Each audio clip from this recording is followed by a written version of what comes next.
Welcome to Preeminent Test Prep. Today is day 12 in our 90-day SAT preparation series. Today we're going to spend half an hour with the math section, and then we're going to spend half an hour with the writing section. So for today's math section, we've gone through 6 practice tests where we've done problems 1 through 8 on the math no calculator section and problems 1 through 8 on the math with calculator section. So now we're going to switch over to problems 9 through 15 on the no calculator section and problems 9 through 15 on the with calculator section. So this is going to be SAT practice test 1 that we're going to do today.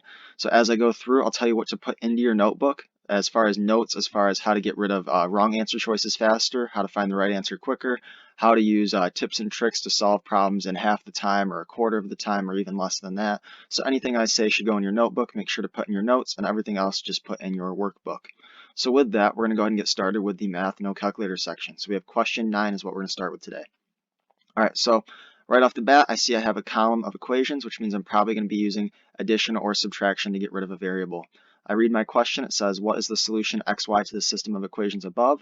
Well, in order to do this, what I'm going to do is I notice that all of my x's are different. So I'm going to make sure I can get rid of my y here in order to solve for my x right away to get my answer choice right away.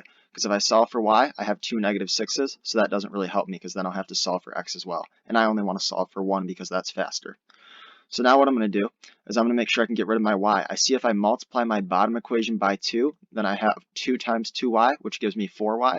And then if I subtract my bottom equation from my top equation, I'll have 4y minus 4y, and that will get rid of my y's, so I can find x very easily. All right, so here's what I got to do. I have to multiply this 2 by this negative x as well, and then also by this minus 19, so keep that in mind.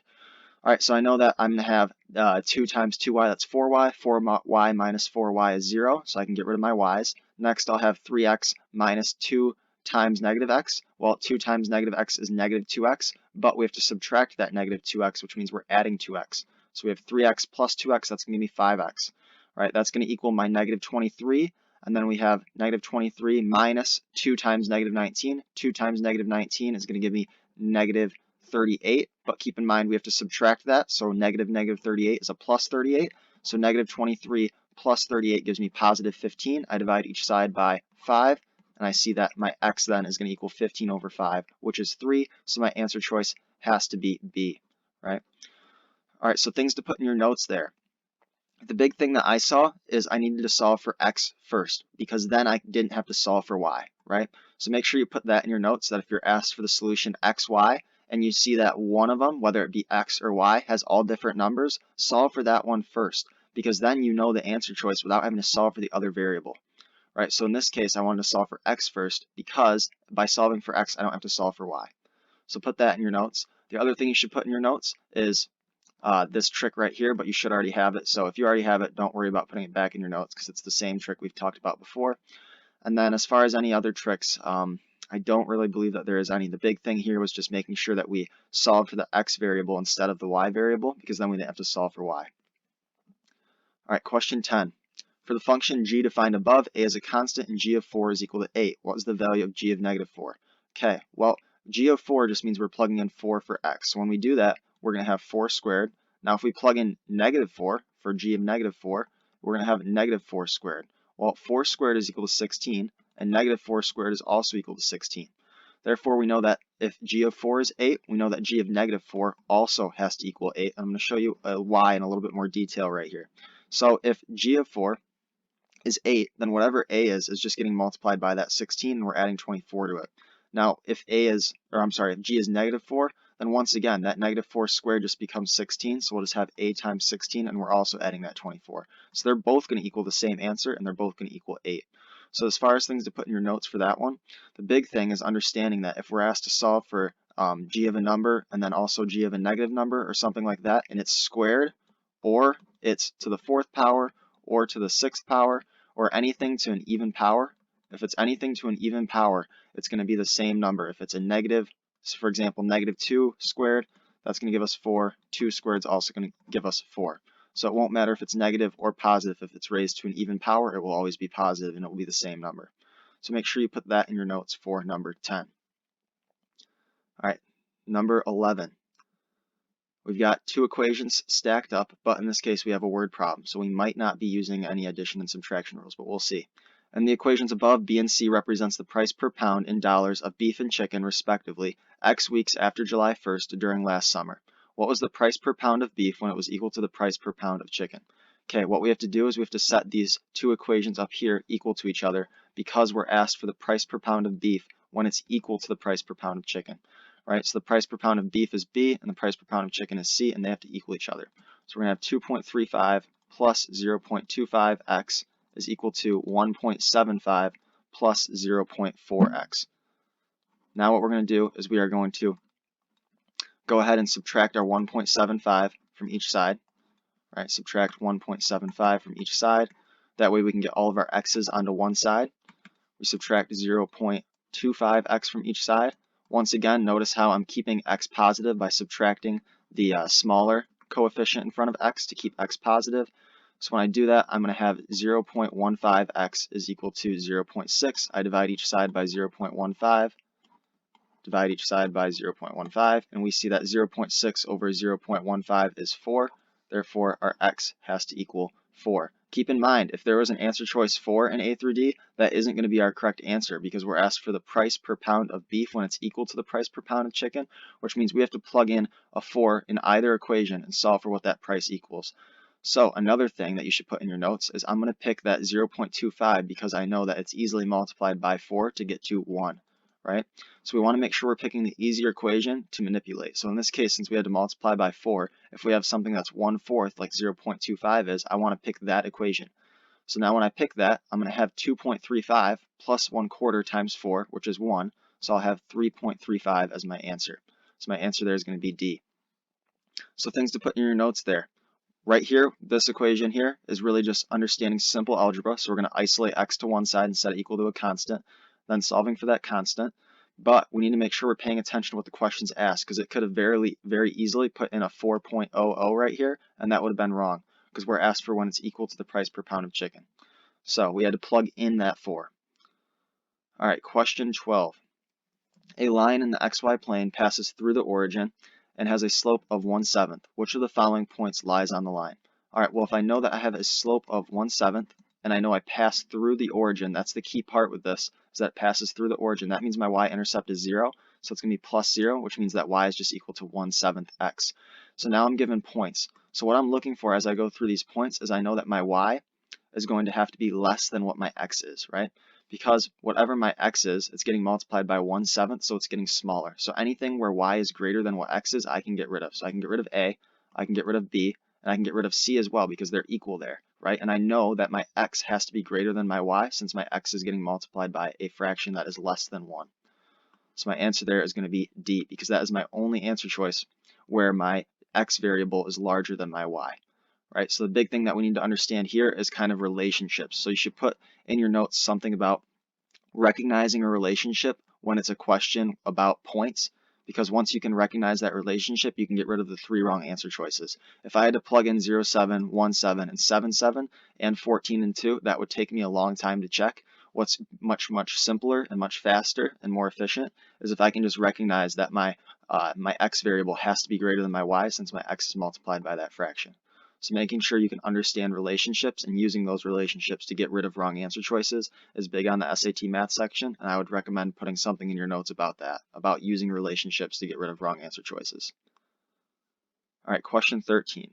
So question 13 is one that takes a bit more effort to solve. There's not necessarily a super quick trick to it, and it can look a little bit challenging at first, and it is a little bit challenging. One thing you should know about the SAT math no calculator section and the math with calculator section is that it gets progressively harder as you go on. So as you go from 1 to 15 on the SAT no calculator section, it's going to get harder. Now once you get to 16, 17, and 18, it gets easier actually. So one thing that I'll teach as we go over pacing and strategy later on is to get to about 10, like go through problems 1 through 10, and then switch and do 16 through 18 then. Because 16 through 18 are generally easier to do than problems 10 through 15 are. So I recommend doing 1 through 9, and then 16 through 18, then going back and doing 10 through 15, and then wrapping it up with those last 2 free response questions. But I'll teach that later on more in depth, and that will be with pacing videos. So for 13, if x is greater than 3, which of the following is equivalent to 1 over x plus 2 plus 1 over x plus 3? All right, well, what we have to do here is we have to multiply by x plus 2 times x plus 3 over x plus 2 times x plus 3. And the reason that we have to do that is because our least common denominator is going to have to be our x plus 2 times our x plus 3 in here. All right, so we have to do that. Keep in mind that this is equal to 1 when we multiply by this, right? Because everything here would cancel out. So when we do this, we're keeping that 1 up top, right? So we still have a 1 up top, and now we're going to multiply this right here. So when we do this, we have to keep in mind that we have to distribute this whole thing right here, right? This whole box I'm putting around right now. We have to distribute that here and then also here since we have an addition sign here. So when we do that, we're going to have our x plus 2 is going to cancel with our bottom x plus 2, and we're going to have an x plus 3 up top and an x plus 2 times x plus 3 on the bottom. And then in our next one, so when we distribute it to this equation here, we know our x plus 3 will cancel, so then we'll have that much plus an x plus 2 over x plus 2 times x plus 3. Okay, now keep in mind we still have a 1 up top. So what we're going to do is we're going to connect this, right? We can get rid of this then because they have the same denominator. It's just going to come right here, right? So we'll have x plus 2 times x plus 3. Now we're going to add what's right here. So we have to add these two terms, right? Now when we do that, we see that that's going to give us, before we go ahead and add it, I'm actually going to go ahead and flip it. So one thing that you can recognize is when we have this 1 up here and we're dividing like this, what you need to do is you need to take your bottom term and just put it above what's in the middle, and then that will get you your answer since you have a 1 right here, right? Since this is a 1, our correct answer is going to take this x plus 2 times x plus 3, and we're just going to put that over what was in our middle there, which is that x plus 3 plus x plus 2, which when we add that is just going to give us 2x plus 5. So we know our answer for 13 is going to have to be answer choice B. And then as far as things to put in your notes for this one actually has a lot you should put in your notes, and I would actually recommend putting this whole problem in your notes. So you can put the whole problem in your notes, or you could just put something saying C page and then whatever page you're on, problem 13 in workbook for notes on question 13. Because this is one that you're going to probably want to know if you're shooting for a high score, so above 700s in the math section, you're going to want to be able to do this problem because this is one of the more challenging problems. All right, so what you got to know is when we're given, and I'm going to erase a little bit here. So when we're given this problem right here, this 1 over 1, x plus 2 over x plus 3, the first thing we're going to do is we're going to identify our common denominator. That's going to be our x plus 3 times our x plus 2. Okay, so we have to multiply then by x plus 2 times x plus 3 over x plus 2 times x plus 3. So when we do that then, our x plus 2 down here is going to cancel with our x plus 2 up here. That's how we get that x plus 3 over x plus 2 times x plus 3. Okay, and then when we multiply this big box here by this right here, our x plus 3 is going to cancel, and what we're going to be left with is this x plus 2 over x plus 2 over x plus 3. So now that we've done that, that brings us to right here, right? Now once we're at this point, when we have 1 over a number and then over another number, what that means is we have to flip this bottom number up to our top, and then since this is a 1, it doesn't matter, we can just ignore it. And then we take this x plus 3 plus x plus 2 and we bring it down. So we're just flipping these two numbers, right? So a simple example that you could put in your notes if you would like to would be if we were to do 1 over 2 over 4. Right, if we were going to do that, we know that our final answer, well, this is 1 divided by 2 over 4. 2 over 4 is 1/2. 1 divided by 1/2 is 1 times 2, so that would give us 2. So we see that all we have to do then is flip this 4 and flip this 2, and that would give us 4 over 2, which also gives us 2. So this is a more simple example that I would recommend putting in your notes if you don't want to put in that whole problem. All right, question 14. If 3x minus y equals 12, what is the value of 8 to the power of x over the power 2 to the power y, or over 2 to the power y? So big tip I have here is if we have any sort of exponents, right, raised to the power and the power is a variable, we want to be looking to get that same base, right? If we can get to the same base, we can get to our answer.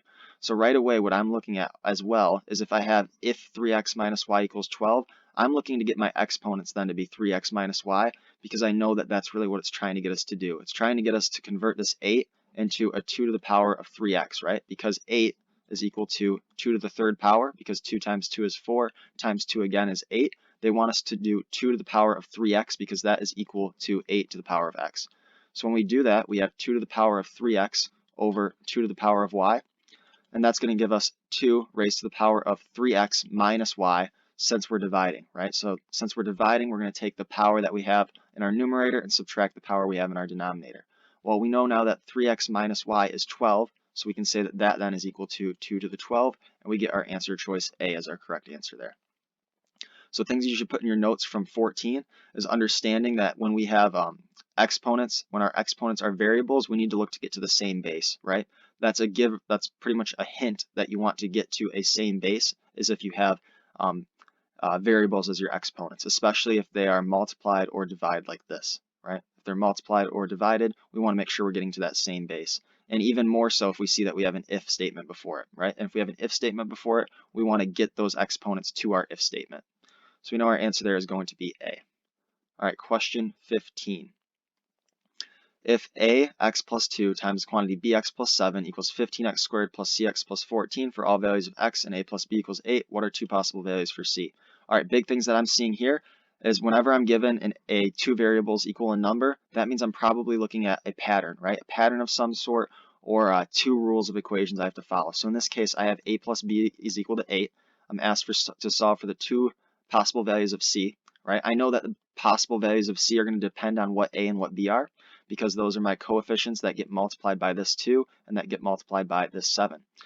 So I need to solve for a and b, but one thing I also know is that ax times bx gives me an x squared, which means this 15 has to equal a times b. So ab has to equal 15. Okay, well now I'm just going to kind of take a look and see if I can come up with some good numbers here. Well, I see a plus b equals 8, so immediately I would be thinking what things that multiply to get 15 also add to get 8. And immediately I think 3 times 5 equals 15, and they also add to 8, right? Now keep in mind, I'm asked for two possible values of c, which means that I can pick either 3 or 5 for a. It can be 3 or 5, and it will have to be 3 or 5. I have to use both because I have to solve for both possible values for c. Oh, but wait a minute, do we really have to solve for both possible values of c? Well, let's think about it. Well, we can actually check. We don't even have to think about it because we're just going to have to do it anyways. But let's go and find one possible value for c. And if there's no other answer choices that match it, we don't have to find the other because it has to be that answer, right? So we're not going to waste time checking work. We're just going to go ahead and get to our correct answer as fast as we can. So let's plug in a 3 for a, and let's plug in a 5 for b. All right, if we do that, we're going to have 3x then times 7. That's going to give us 21x. Then we're going to have this 5x times this 2, and that's going to give us plus 10x, which means we're going to have 31x. So the possible values for c then are going to be 31. 31 has to be a possible value, and look at that, 31. That's only in D, therefore D is going to be my correct answer no matter what. I'm not even going to bother checking 41, except at the end after I've answered all of my questions, because I want to maximize my chances at points. So D will be my answer for 15. So as far as things to put in your notes there, understanding that we want to get here. This is what I wanted to get to from this equation. When I saw that I had a constant or a variable next to one of my exponents, or not an exponent, next to one of my x's, one of my variables here, I wanted to look for, and I was given this, right? So this was also a hint, this a plus b equals 8. If I'm given equations in addition to equations, I want to make sure that I'm looking for a relationship, because that's usually a sign that there's going to be a relationship. So in this case, it was a plus b being equal to 8, and then I also wanted to use everything else that this problem told me, which was that 15 had to equal a times b, and then I wanted to quickly solve for possible solutions, which I did, and then plug them in and solve for the answer. So making sure that we're not wasting time checking answers either. Notice how I didn't check 41, I just took my right answer and I moved on. All right, so those are the big things for the Math No Calculator section of SAT Practice Test 1, and now we are going to move to the Math with Calculator section now. All right, let's get started with the Math with Calculator section now. So we're going to do questions 9 through 15, just like we did in the Math No Calculator. Keep in mind that these questions 9 through 15 will be easier than the Math No Calculator section because they are earlier on in the Math with Calculator section than they are in the Math No Calculator section, in the sense that the Math with Calculator section contains 38 questions and the Math No Calculator section only contains 20. So questions 9 through 15 or 13 through 15 were significantly harder than the rest of the questions that you were going to see on the math no calculator section, but questions 9 through 15 on the math with calculator section are only easy to moderate difficulty for this section. Alright, so let's go ahead and get started with questions 9 and 10 referring to the following information. Alright, the first thing that I'm going to do if I have a question like this is I'm going to actually check my first question, because sometimes my first question will just have one like this where I only need to rearrange my variables. So in this case, I'm told which of the following expresses air temperature in terms of the speed of a wave, and since I see that T equals the same thing, I know I'm just rearranging and solving for T. So what I'm going to do here is I'm going to go up here, I'm going to solve for what T is equal to. Well, to do that, I have to subtract 1052 from each side. So I'm going to have A minus 1052, and then I'm going to have to divide by this 1.08 to get T all alone. So I'm going to have A minus 1052 all over 1.08. So I look at my answer choices, and I see that that's going to be answer choice A for number 9. So as far as tips you can put in your notes there, making sure that if we see a question like this, where we just have to rearrange variables, we don't waste time reading. So especially if this was a question where it wasn't 9 and 10 and it was just question 9 especially, at that point I know for sure I don't want to read this first, right? If I know that it's just asking me one question and it's just rearranging variables, then I know for sure I want to skip this. If it's one like this where it's 9 and 10, I mean, it's pretty much your call option on whether or not you want to actually read this first or not. I wouldn't read it first. I would just go ahead and switch my variables and then check question 10. And if question 10 says that I need to go back and read it, then I'll go back and read it. So that's what I would recommend doing there. So that would be my big tip there, is if you're just asked to solve for what one variable equals, don't waste time reading information. Just go ahead and rearrange it to solve for that variable. All right, question 10. At which of the following air temperatures will the speed of a sound wave be closest to 1,000 feet per second? All right, well, now I got to go back and read. I see it says that the speed of a sound wave in air depends on air temperature. The formula above shows the relationship between A, the speed of a sound wave in feet per second, and T, the air temperature in degrees Fahrenheit. So if I want my speed then, that's going to be A, and it said that we wanted it equal to 1,000, right? So I'm going to set that equal to 1,000, and I'm just going to do it up here because I don't want to scroll down. So I've got 1,000 is equal to 1,052 plus 1.08 T. Now it asks me at what temperature is it closest to 1,000. Well, I got to subtract my 1,052 from each side. Subtract 1,052. I get negative 52 then. Negative 52 is equal to 1.08 T. I divide each side by 1.08. And at that point, I'm going to move down here. So I have my negative 52 divided by 1.08 equals T. And I'm going to grab my calculator real quick and plug it in there.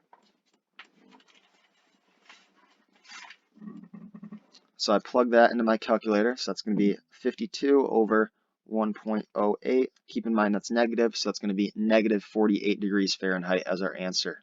Right? So that answer choice there is going to be B for number 10. As far as tips for that one, really nothing, just solving for algebra. So really it was just tips for 9 for that set of 9 and 10. All right, question 11. Which of the following numbers is not a solution of the inequality 3x minus 5 is greater than or equal to 4x minus 3?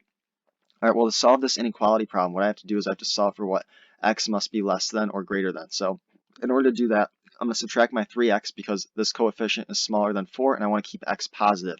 Right? As long as I can keep x positive, I want to do so. Put that in your notes if you have not yet. You should have already put that in your notes, but if you haven't, put it in your notes.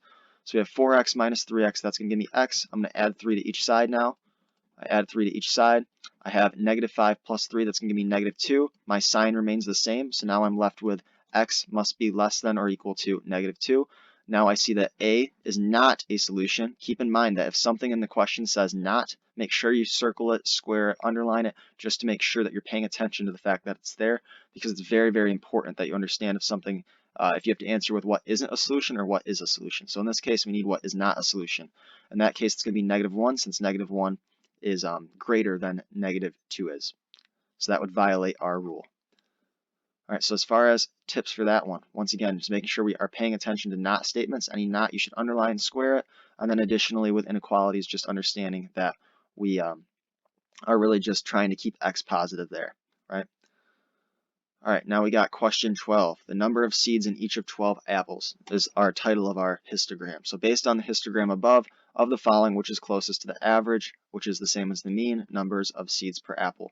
So what you need to understand about a histogram is you'll see that usually when you're asked about average questions, sometimes it'll be range, but usually it's going to be about average questions. So what you're going to want to do is understand that the number of seeds for the number of apples that have 3 seeds is 2. So I'm just going to teach you how to interpret it real quick. The number of apples that have 4 seeds is 0. The number of apples that have 5 seeds in each apple is 4. The number of apples with 6 seeds in each apple is 1. The number of apples with 7 seeds in each apple is 2, and so on. So you really see that you just kind of got to match up what's in your x-axis with what's in your y. So there's going to be 2 apples with 3 seeds in each one. There's going to be 4 apples with 5 seeds in each one. So you're just matching up there. So what makes this really good for average questions is it's really easy to multiply, because what you're going to do to find your total count, basically, so your numerator, is you're just going to go ahead and multiply these. So you're going to have this 2 times this 3. That's going to give you, and I'm just going to extend this all the way. That's going to give us 6. Then we're going to take this 4 times 0. That's 0. So we're not going to put it down because that would waste time. Then we're going to have this 5 here times 4. 5 times 4 is 20. Next we have a 6 times a 1. That's 6. Next we have a 7 times a 2. That is 14. And next we have a 9 times a 3, which is 27. Okay, so when we add all of those up, I'll try to quick do this in my head. We are going to have 14 plus 6 is 20, 20 plus 20 is 40, 40 plus 6 gives me 46, and then 46 plus 27, 46 plus 27 is going to give us 73. So that's going to give us 73. Now, one thing to note, we don't want to waste time, okay? So one big thing, we know we have to divide this by our total count, and we know that our total count, we can get that by going through and adding up all of these numbers here and how they correspond here, but we're told 12 apples right here, so we're not going to waste time doing that, and we're just going to do 73 over 12 into our calculator. So I plug 73 over 12 into my calculator, and that gets me 6.08, which means that it's going to be about 6. So my answer there will be C, right? So that's one big tip that you should put into your notes, is going to be understanding that we don't want to waste time counting these if it's given to us in a title somewhere or in the question, right? If we can determine our numerator for our average or our denominator for our average from a title or from the question, we want to do so rather than going through and adding everything, because that would take a lot of time. So I would put that in your notes. So pay attention to titles. Titles can give us information to save us time. All right, question 13. So we've got some courses. We have a table. It's separated by gender and by course. We have a group of 10th grade students responding to a survey that asked which math course they were currently enrolled in. The survey data were broken down as shown in the table above. Which of the following categories accounts for approximately 19% of all survey respondents? All right, well, to do this, what I'm going to do is I'm going to take my 310 total respondents. I'm going to multiply it by 0.19 to get how many people would give us approximately 19% of all the survey respondents. All right, so I'm going to plug that in my calculator, and that's going to give me 58.9, right, which is about 59.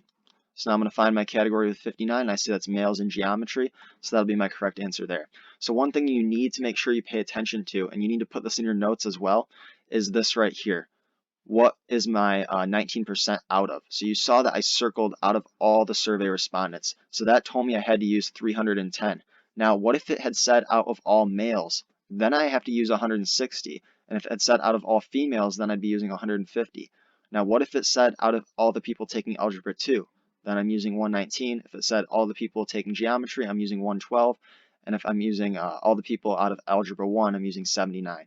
So I'm going to take a minute and kind of show you how to interpret tables like these. These are basically, I forget what they're called, but you don't need to know what they're called, so it doesn't really matter. But what you need to understand is how to interpret them. So what you have going down here is your categories. You have Algebra 1. So if you have a 35 here, it means that there are 35 people who are female and taking Algebra 1. They are doing both. They are both female and taking Algebra 1. This 59 here means that you have 59 people taking geometry who are also male. This 53 here means you have 53 people who are female and taking geometry. So keep in mind that in these types of tables, it's and, right? So females and they're taking geometry. It's both is what this 53 would mean. So your totals down below are your totals for your category up top, for your column, right? So 79 is the total number of people who are taking Algebra 1, and then 119 is the total number taking Algebra 2, and your totals for your row are going to correspond to that row that it's labeled. So in that case, you have a total number of females of 150, you have a total number of males of 160. Now this bottom right total is going to be your total out of everyone, right? So everyone included in that in this data, that's that total number in the bottom right. So that's your notes for interpreting a table like that. You don't necessarily have to put them down as long as you understand how to interpret it.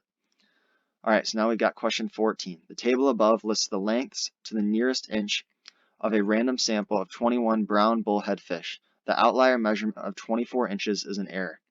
Of the mean, median, and range of the values listed, which will change the most if the 24-inch measurement is removed from the data? All right, well, one thing I want to take a moment to explain here is going to be mean, median, and range. So you should put this in your notebook. So range is going to be your minimum to your maximum, right? So the way that it's calculated is you're going to take your maximum value, you're going to subtract your minimum value, and that is going to give you your range. Now, your mean is the same as your average, right? So you already have that equation down. You have to rewrite that. Your median is going to be taking your smallest value, right? Your largest value, and then you're just going to go down the line, right? So you're going to take away your largest value, take away your smallest value, take away your next largest value, take away your next smallest value, take away your next largest value, take away your next smallest value, until you get down to your middle answer, and that is your median. Now, if you have a median of 2 numbers, then I believe that the SAT has you round up if you're in a median of 2 numbers. I will clarify that. I'll look it up, and if I'm correct that the SAT wants you to round up in that situation where there's 2 remaining, right? So there's a number here, we'll say it's 11, and there's a number here, 13. I believe that the SAT just has you round up, but I will check that, and if I'm wrong on that, then you'll see a flashing icon come across your screen on the right here that will say that I'm wrong, and it'll tell you what the correct way to do that is. But I believe that you round to the greater answer, but I will check that, and if I'm wrong, I'll put a flashing sign on the right here. If I'm correct, then there won't be a flashing sign. All right, now we got to answer our question now that I've explained that. So of the median, mean, and range, which will change the most if our 24-inch measurement is removed? Well, that is going to be our range. So how did I know that so fast? Well, our median, that's really not going to change much. By removing a 24, we might move from a 13 to another 13, or a 13 to a 12, or a 13 to 14. That's only one. Now our range, though, our smallest value is 11, or I'm sorry, it's 8, right? So our smallest value is 8, but our largest is 24. So our range is going to drop by 8, since we're going to go from 24 to 16 as our next largest value. Nothing else is going to drop by that much, or even close. Our mean will only change maybe by 1 or a half or a decimal, but this here is going to change by 8, so range is going to change the most there. So C will be our answer. All right, now we've got question 15. So 15 and 16, I'll just go ahead and do them both because I don't want to split them up if they're supposed to be taken together. So questions 15 and 16 refer to the following information. I'm going to read my title first, the total cost of renting a boat by the hour. I've got total cost in dollars y-axis, time as my x-axis. What does the c-intercept represent in the graph?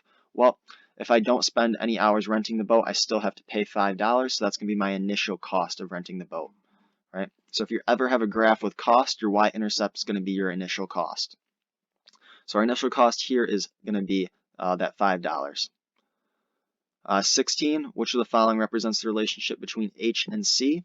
So between H and C, this is basically, if it asks you what the relationship is between H and C, and that's on your graph, that's just asking you what the equation of the graph is. Now we know we have a y-intercept, so we can automatically get rid of A and D because they don't have one. The next thing that we can do is determine our slope. We see that we go over 1 and we rise by 3. So one thing to pay attention to here, and you have to understand units, right? This is whole thing, this 4 blocks is 1 unit of time, right? 1 unit of hours. So we rise by $3 per 1 unit of hours, so our slope is 3h, and we have that plus 5 from our y-intercept, so our answer there has to be answer choice C. Okay, so thank you for watching, and so we're going to switch over to the writing section now. So we'll switch over to the writing section. Welcome to Preeminent Test Prep. So we're going to start now with the SAT writing section for today. So we're going to spend about 25 minutes here since we spent about 35 minutes with the math. So we're going to go through 2 passages today. So we're going to do 22 questions in total. So we're going to spend a little bit more than 1 minute on each question. Keep in mind you'll have to move a little bit faster than that on the actual SAT writing section, but today I'm going to start kind of showing you what I look for, how you should approach the section, and tips that I have. So make sure that you have a notebook out. Make sure that you're putting notes down for what I say because that's going to help you remember things. So I'm going to give you tips on what to look for in questions, how to get rid of wrong answer choices, and how to overall be more efficient with the SAT writing section. So we're going to go ahead and get started with SAT Practice Test 1 and its writing section with Passage 1. So we have way to go. So when I do the SAT writing section, I read through the passage because it gives you context clues as to what the correct answers are. So that's how I'm going to approach this right now. Greek yogurt, a strained form of cultured yogurt, has grown enormously in popularity in the United States since it was first introduced in the country in the late 1980s. From 2011 to 2012 alone, sales of Greek yogurt in the U.S. increased by 50%. The resulting increase in Greek yogurt production has forced those involved in the business to address the detrimental effects that the yogurt making process may be having on the environment. Fortunately, farmers and others in the Greek yogurt business have found many methods of controlling and eliminating most environmental threats. Given these solutions, as well as the many health benefits of the food, the advantages of Greek yogurt outdo the potential drawbacks of its production. Okay, here's the problem with outdo. When we're talking about advantages versus drawbacks, we would say outweigh, right? The advantages outweigh the drawbacks, right? The pros outweigh the cons. We're not going to say outdo. Outdo would be performing, or outdo would be if we were talking about two people performing one action and one person performed it better. But that is not the case here, so we can get rid of no change. Defeat, we wouldn't say the advantages of Greek yogurt defeat the drawbacks. We would say that they outweigh, right? They are more important, right? Not defeating. This isn't a battle. And then outperform, once again, we're not really talking about performance, we're talking about weighing two different options. So D is going to be our answer there. All right, next, I have a big tip right here. If we ever see any one in front of a paragraph, that means that we're going to be dealing with where a sentence should go, in which case we're going to find that question first. So put that in your notes, that if you see a number in front of your paragraph, go ahead and find the question that talks about where a sentence needs to go first and read that sentence first. So I see in question 5, it says to make this paragraph most logical, sentence 5 should be placed where? I'm going to go read sentence 5 before I start reading that paragraph. So put this in your notes. Put down to read the sentence that you're asked to do before you start reading the paragraph, because that way you don't have to read it twice, right? Because then you can look to place it as you go through. So now I'm going to read sentence 5, since that's the one I'm going to have to place, and it says, if it is improperly introduced into the environment, so that's telling me, and we might not get through both passages today, we might only get through 1 or 1.5, and that's okay, but I want to slow down and really show you what I'm looking for. So in 5, it says, if it is improperly introduced into the environment, what that's telling me is that what needs to precede this sentence is some object that is improperly introduced into the environment, right? So this it must be referring to something that's obvious and something that is being improperly introduced into the environment. So that's going to be what comes before that sentence. And then I have, if it is improperly introduced into the environment, acid-way runoff can pollute waterways, depleting the oxygen content of streams and rivers as it decomposes. Another thing that I'm going to say is if you go down here, right, and you're reading sentence 5 because you're directed to by me, because I want you to read it before you have to place it, so you don't have to read twice, and there's a question within that sentence, go ahead and answer that. So just go ahead and answer it, because that's going to change then what you look to where you should place it, right? So go ahead and change this as well. So now I'm going to go ahead and change this. I have acid-way runoff, and I need to get more context, so I'm going to read from right here. If it is improperly introduced into the environment, acid-way runoff can pollute waterways, depleting the oxygen content of streams and rivers as it decomposes, right? So I look at my answer choices. I see waterways here should not have an apostrophe, because that would be indicating that it owns something, and it doesn't own anything, so I can get rid of B and D. And then I have could have polluted waterways or can pollute waterways. I see that I have an if right here, which is telling me that I am not dealing in the could have, right? Could have would be if I was dealing with something that wasn't in this if sort of tense, right? I would say if this happens, something else can happen. I wouldn't say if this happens, something else could have happened. Could have happened indicates the past tense. So we can get rid of C, because that's talking about the past tense, and we know our correct answer is going to be A. We need that can pollute waterways, so we're not going to change anything, because could have polluted waterways would be the past tense, and we're talking in the present/future here. All right, so now we can go ahead and try to place that sentence. So what comes before it needs to be talking about something that's being improperly introduced into the environment. So now I'm going to read through. I have the main environmental problem caused by the production of Greek yogurt is the creation of acid whey as a byproduct. Because it requires up to 4 times more milk than conventional yogurt does, Greek yogurt produces large amounts of acid whey, which is difficult to dispose of. Okay, that's telling me that sentence 5, it should come after sentence 2. And here's why, right? Here's why it needs to come after sentence 2. Because we have acid whey right here. Now we have if it, right? This it is referring to that acid whey, right? The acid whey is that byproduct that we're talking about. And this byproduct, this acid whey, if it's improperly introduced in the environment, that's when it pollutes waterways. So we need to have this acid whey come pretty much as close before this sentence as we can, which means we should place this sentence after this sentence 2 and before sentence 3. So I'm going to go ahead and answer 5. That's going to be C. All right, so now we've got question 2. To address the problem of disposal, farmers have found a number of uses for acid whey. They can add it to livestock feed as a protein supplement. And then I have, and people can make their own Greek-style yogurt at home by straining regular yogurt. So what's wrong with that? Well, that's not talking about the number of uses that farmers have found for acid whey, right? This part right here isn't. People making their own Greek-style yogurt at home. So I can get rid of that as an answer choice. And now what I can do is I can go and look at, we've got question 2. Okay, so I can get rid of no change because I know that's going to be wrong. And I'm looking for the, where is it? I'm looking for the number of uses that the farmers have found to dispose of it. So what are they disposing of it, right? They can add it to livestock feed as a protein supplement. They can convert it into gas to use as fuel in electricity production. That's another use that they have for this acid whey. So B is going to be my correct answer there. C, we have, well, sweet whey is more desirable as a food additive. That's not talking about the uses farmers have for acid whey. And then D, which provides an important element of their diet.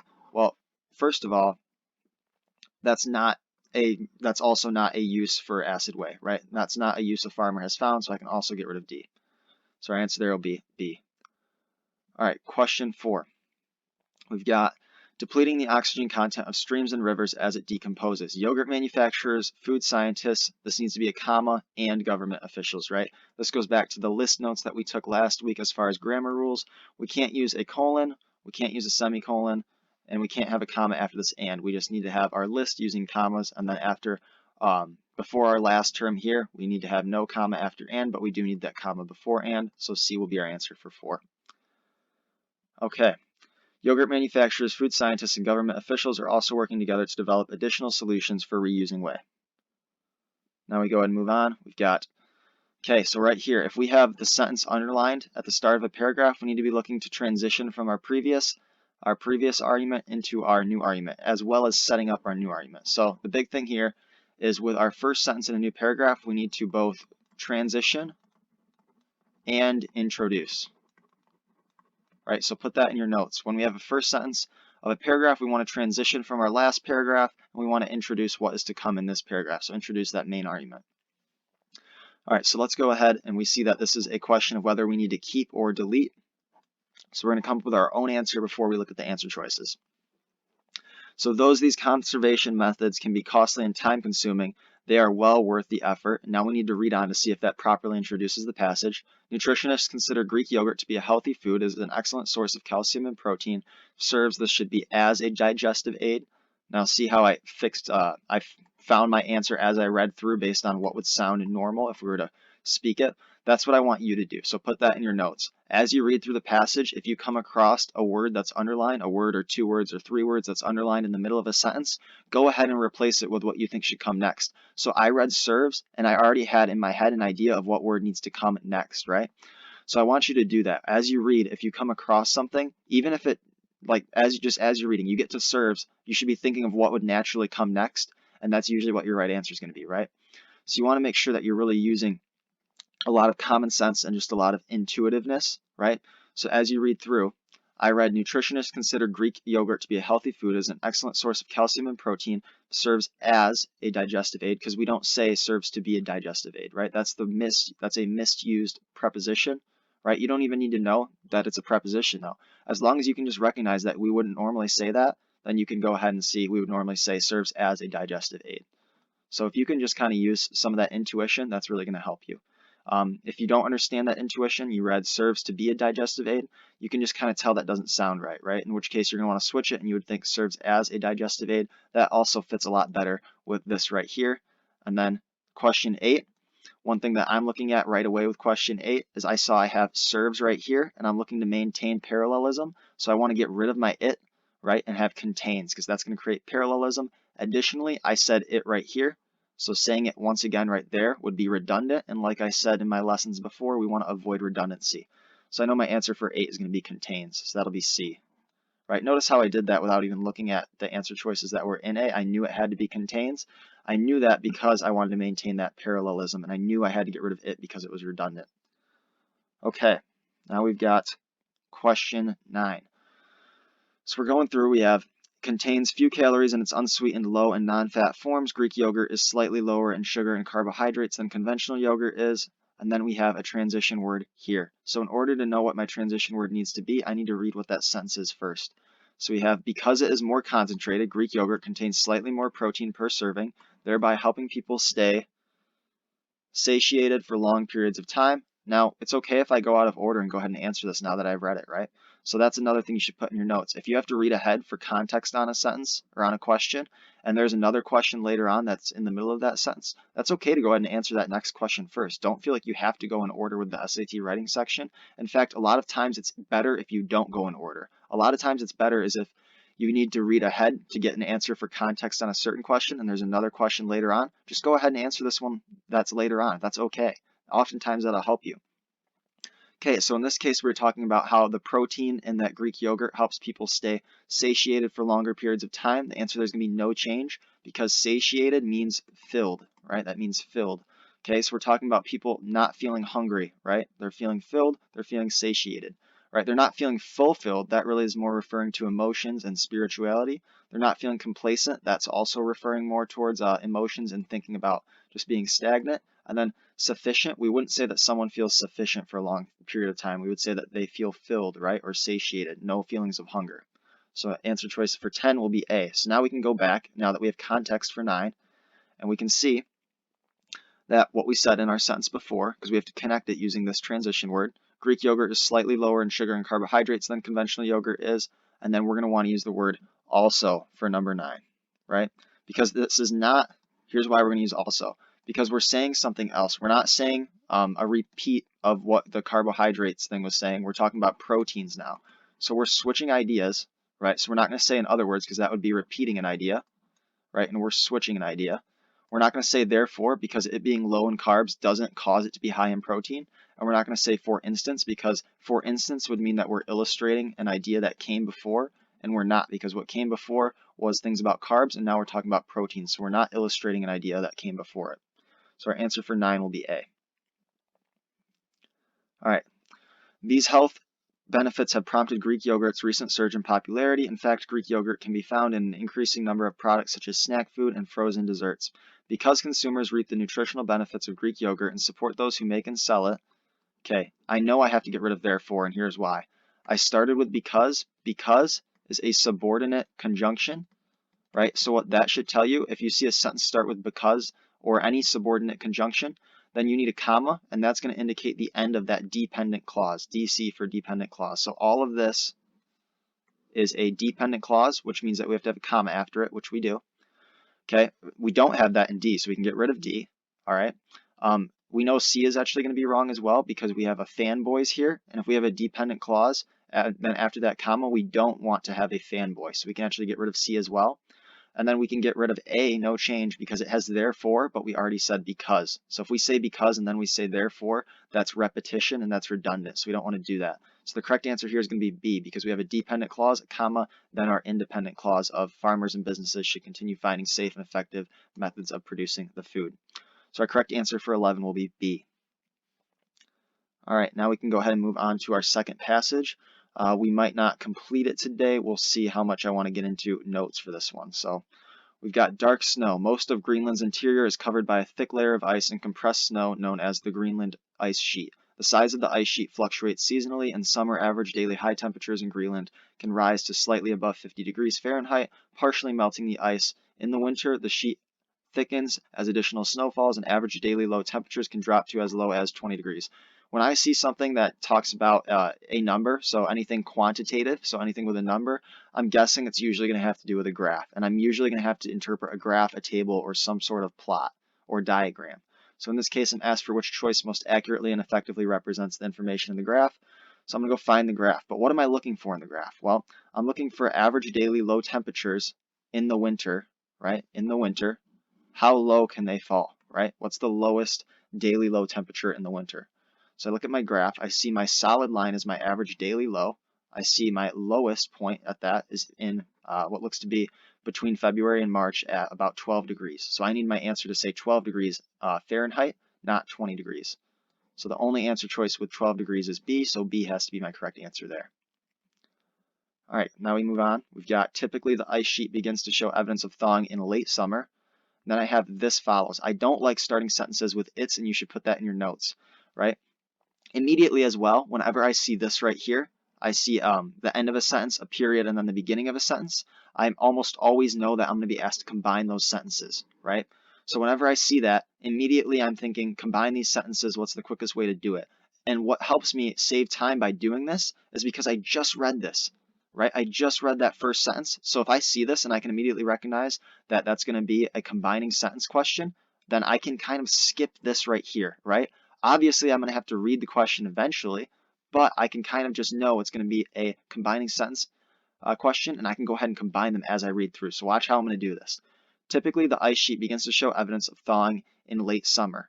Okay, now I'm going to put a comma here, and I don't like the word this, right? I'm going to do following.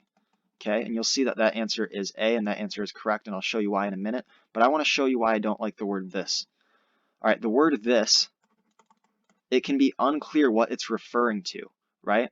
So is this referring to the ice sheet? Is this referring to the late summer? What's it referring to? That's why I don't like starting sentences with the word this. You should really try to avoid starting sentences with this, and you should put that in your notes.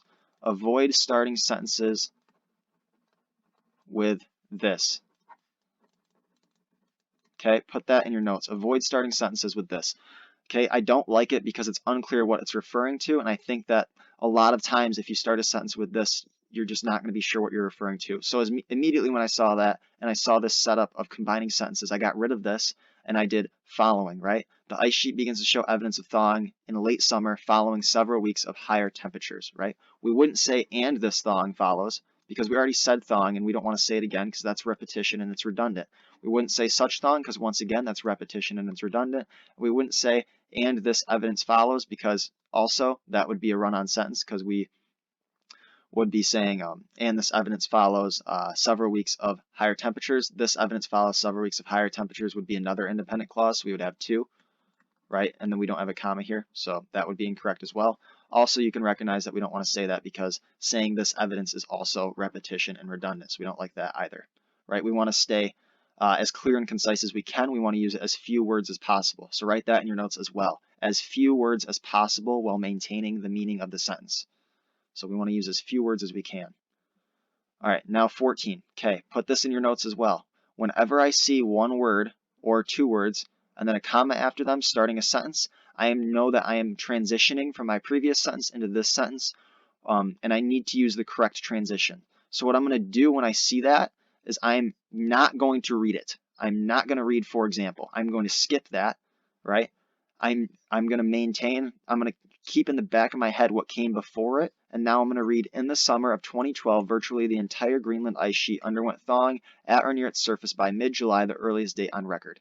Okay, I remember what was previously said is that it shows thawing in late summer. I know it's now saying that it came really early in mid-July, which is midsummer. So I know that this is not an example of what we just said. This is contrast, okay? This is contrast because what we just said is contradicting what happened here, okay? They're contrasting each other. Those two things are contrasting each other. So what I know then is I know that is not an example. So I can get rid of A. I want to use a contrast word, and a great contrast word here is however, right? So I know B is going to be my answer because that's my contrast word out of these four. As such is similar to for example. It's not contrasting, and moreover is emphasis or addition, right? That is also not contrast. Okay, so I can get rid of that one as well. All right, so things to put in your notes so far for 13 and 14. Like I said, making sure that we're not repeating or being redundant. And then also coming up with our own answer choices. Just like with the SAT reading section, I like to come up with my own answer choice on the SAT writing section, and I think you should as well. I think by doing so, it can really help you avoid getting stuck between two answers. All right, so notice how important it is to read the passage, though, how many hints that I've gotten from reading it. All right, now I've got most scientists look for the causes of the Great Melt of 2012 have focused exclusively on rising temperatures. The summer of 2012 was the warmest in 170 years, records show. But Jason Box, an associate professor of geology at Ohio State, there must be a comma right here. How did I know that immediately? Okay, one thing that you should know, and I would recommend putting this in your notes, if you have an occupation after someone's name, 90% of the time, at least, that's going to be a non-essential clause or phrase. So a non-essential clause or phrase. So clause being that, I'll spell it out, why not, right? 90% of the time, if we have someone's occupation, that's going to be a non-essential clause or phrase, which means we have to set it off with commas, or you remember this, right? We can set it off with the commas, NE for non-essential phrase. We can set it off with dashes. We can set it off with parentheses. So when I read, but Jason Box, an associate professor of geology at Ohio State, I knew immediately we need that comma there because that's non-essential. Another way that you can check it's non-essential is taking it out. If I was to remove that, would the sentence still make sense? But Jason Box believes that another factor added to the early thaw, the dark snow problem. Yes, that sentence still makes sense. Okay, so that's how I know there. All right, so now I'm going to look at my answer choices. I see B is incorrect because there's no comma there. I know A is incorrect because there wasn't a comma right here. I see I have C is my correct answer, and then D, we're missing that comma there as well. So that one is a non-essential phrase question. That was what that one was asking. All right, next thing that I noticed as I read through, another factor added to the early thaw, the dark snow problem. All right, what's wrong with using a semicolon here is that this after that semicolon is not an independent clause, so I know I can't do that. Immediately what I'm thinking before I even look at the answer choices is this has to be a colon or it has to be an M dash. There are no two other options. That's it. Only these two options are for what can go here.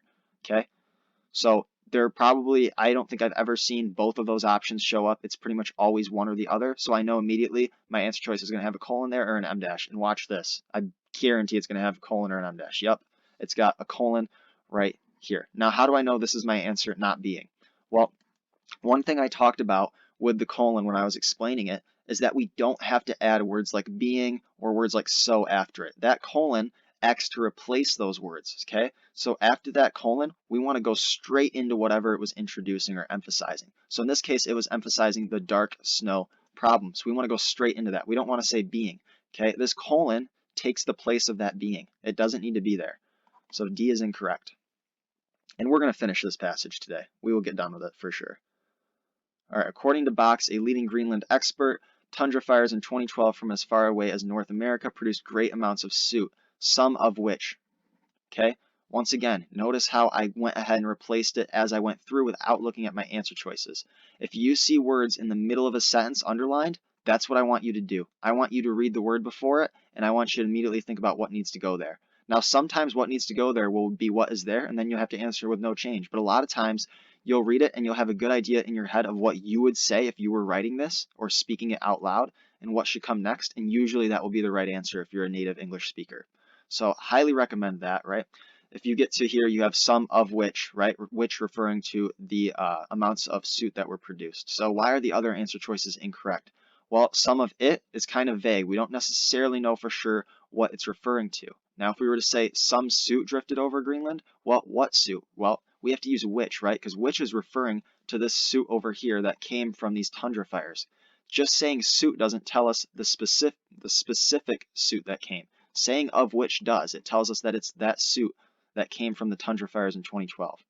All right, and then we're not going to delete the underlined portion because then we would have some drifted and we would have no subject, and we need to have a subject there. Some of what drifted, right? Some of which drifted.